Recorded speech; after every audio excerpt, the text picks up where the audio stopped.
substitute for speed. We talk about that all the time. The evidence was right there. And if you look at the next-gen stats, you'll see that he topped out at an even 21 miles an hour.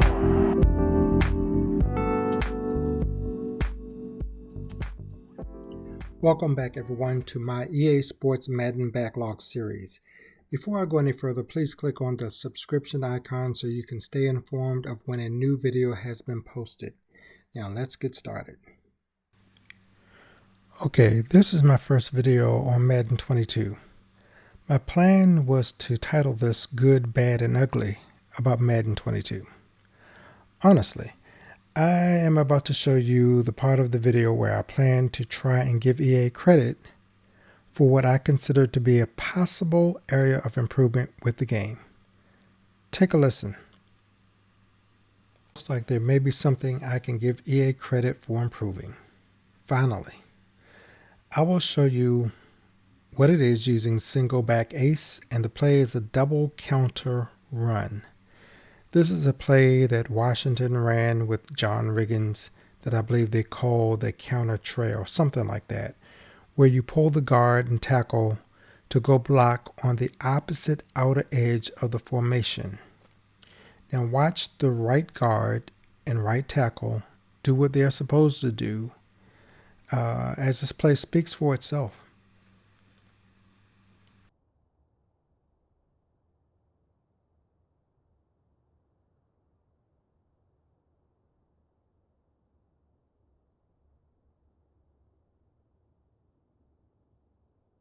Phrase is outer edge because the game has a tendency to set up predetermined blocks, and if the player stayed inside the box, such as the middle linebacker or one of the outside linebackers on the side that it's going to, that's pulling towards, the guard and tackle had a tendency to cut short their path to the outside and get lost in the offensive line pile, while also blocking the running lane for the running back.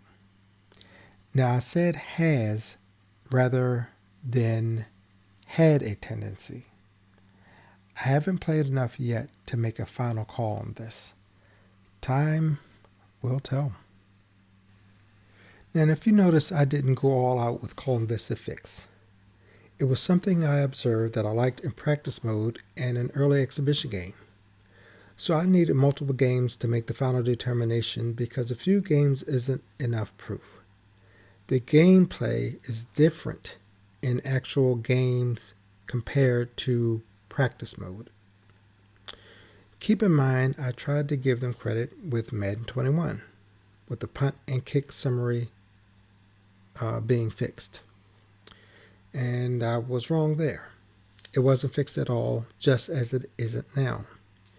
You still do not get the basic three options, which are return left, return middle, return right, consistently.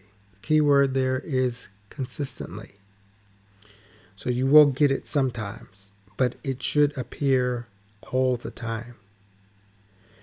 Before, it had all three being the same, which was return left.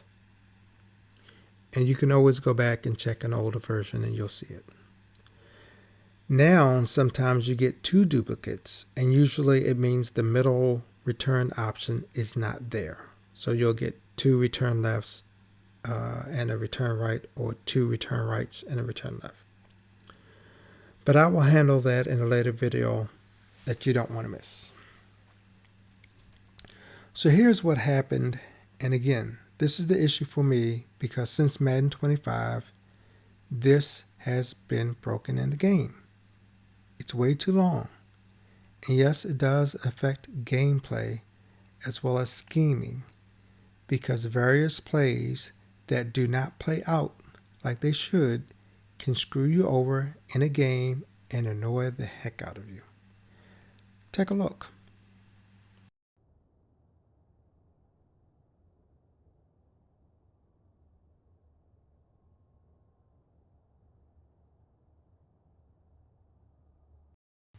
Track the left tight end circled in red.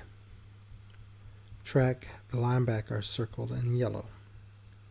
Notice the tight end is pointing in despite having a defender in front of him to block. The tight end is tracking the linebacker, who is actually positioning himself out of the play by running to the right. Here you will see even clearer. The linebacker the tight end is tracking is running to the right. The tight end is now running back to the right as well, across the formation and creating a bottleneck because he's tracking a linebacker who's obviously positioning himself out of the play. And finally, you see just how far off the pulling right guard and right tackle are from their assigned path and the bottleneck caused by the tight end coming back at them as the tight end tracks the linebacker. This is a total mess. So this is not fixed and continues to be a backlog item since Madden 25. That is 8 years. Please consider that when you are looking at these issues I'm raising. I will have what I consider my regular review of this game after I sort out a lot of videos I've accumulated in a month's time. Some will be a combo, or let's say short takes a video that will preview some of the issues with the game. And those will be followed up with detailed video of each of those items listed in the short take video. And of course, some will be just straight out detailed video of an issue. Now, here's a list of issues I will be covering in the near future. So please make sure you have subscribed and have turned on notifications. Plays in the playbooks, such as duplicate plays, illegal formations, broken plays, etc. Custom playbooks, which will be very extensive, and in my opinion, it's very embarrassing in so many ways. Audible settings, still not working right, still jumping players within formation. Gameplay, as well as many of the things that I'm going to mention affects gameplay, even what you see here. But we have what I call route issues, Matrix and Madden on Ice, that's what I call it, where people are skating around, or skating into position, zipping into position. And this is what people are calling improved player motions. It's not. It's more of a sleight of hand, so to speak, with video. But you will see it if you just do a replay. You'll see where people are ghosting through other players, making tackles through other players with somebody right between you. And of course the infamous hit stick that is exaggerated, along with the speed burst. Oh, and I can't tell you how many times I've said this. The ratings in this game of players is fake. And when I come out with that video, you'll see what I'm saying. Play art, such as the drawing of the art that's on the play. In some cases, the incorrect representation of how deep a route is. And I don't know about you, but I don't particularly care for this drawing of play art every time you're trying to do it audible. That too is very annoying, and it slows down the game. The UI, such as navigation, gameplay UI, where things are blocked from view, like when you're calling a defensive secondary modification.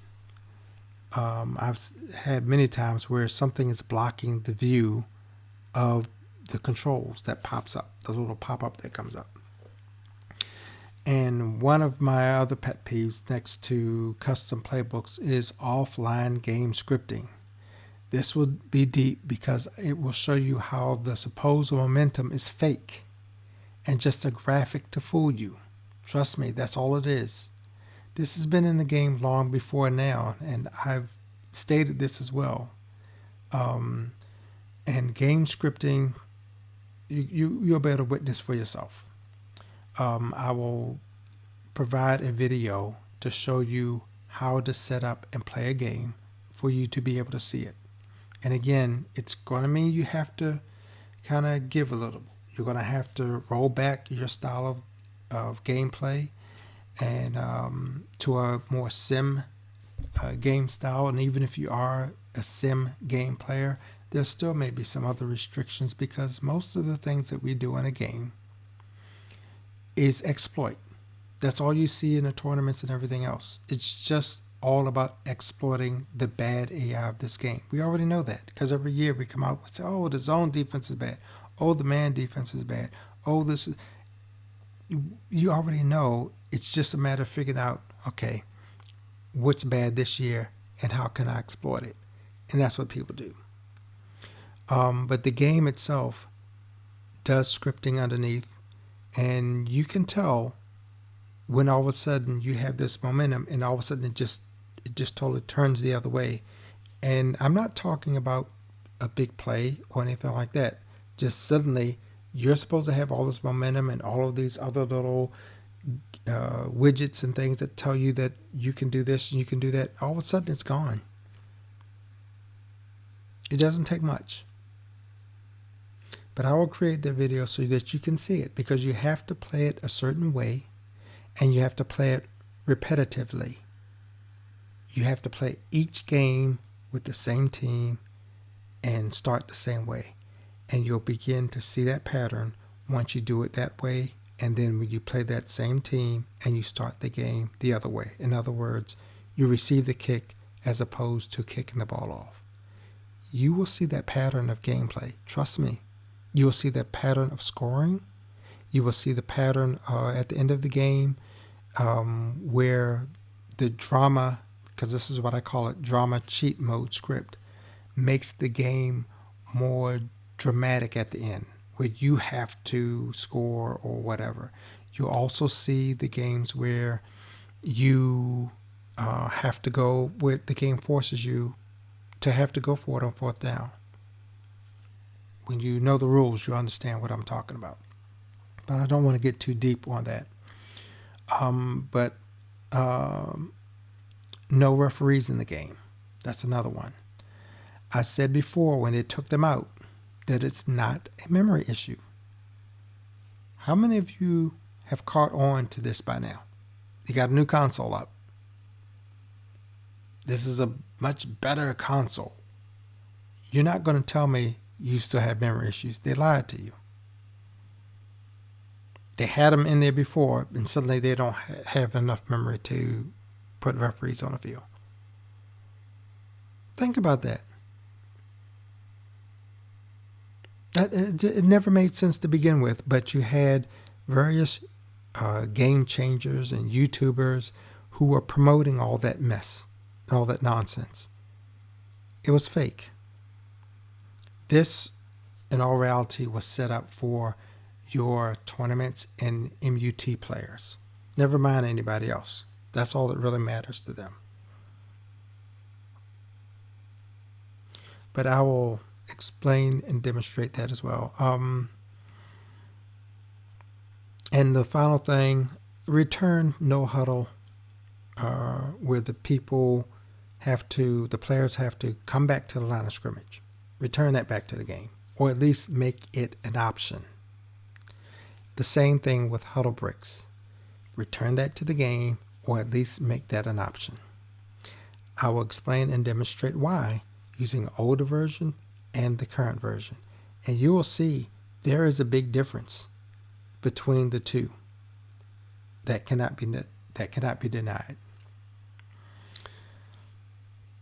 Some of this, depending on my time, will include programming examples to make my case that this game is actually worse and not an improvement beyond eye candy. Until then, you all have a fantastic day.